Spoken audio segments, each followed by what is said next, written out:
Welcome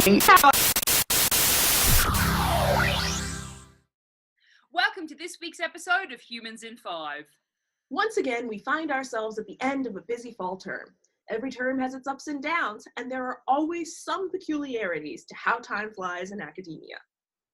Many of us teaching in higher education work hard to not only provide high-quality content for our students, but we also work to keep our research up and running outside of the classroom.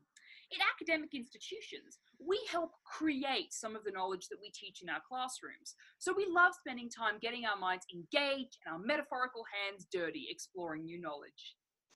Indeed, many people state that they want to join academia for their career because of a deep and abiding love of research. Many people see colleges and universities as places where an academic can be free to explore new ideas and pursue their interests regarding one sliver of the world. But academic jobs involve many competing demands. On top of research, there's teaching, administration, chasing down grants, and many other facets to the work. So, this raises the question, if a lot of researchers join academia to do research, how much time is actually spent pursuing this passion? Researchers in the Netherlands decided to collect some data and take a look at how professors actually spend their time when it comes to balancing all the different aspects of their work. This research, published by the Rathenau Institute, looked at people in all stages of academic life, from doctoral candidates and postdoctoral researchers to assistant, associate, and full professors. They looked at how people balance between research, teaching, management, acquisition of resources, and other components of an academic's responsibilities. It turns out the amount of time spent doing research declines with each stage of career progression in the academy. Doctoral candidates spend a way higher proportion of their time on pure research than professors.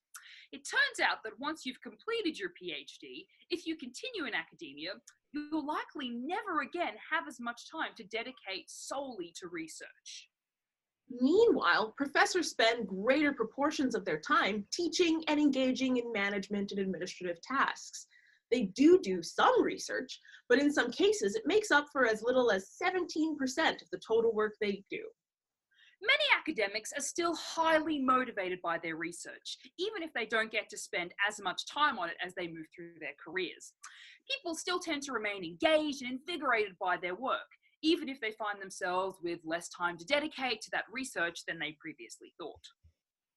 These results are not necessarily a surprise, but it does reaffirm that people's conception of academics constantly diving into their particular line of research isn't necessarily an accurate reflection of how time is spent in the academy. This is an idea that's super prevalent, even though studies like this show that academic lives can be way more complicated. We hope today's episode has shown you just how multifaceted an academic's life is, and we'll see you next time on Humans in 5. Thanks for watching, and don't forget to subscribe.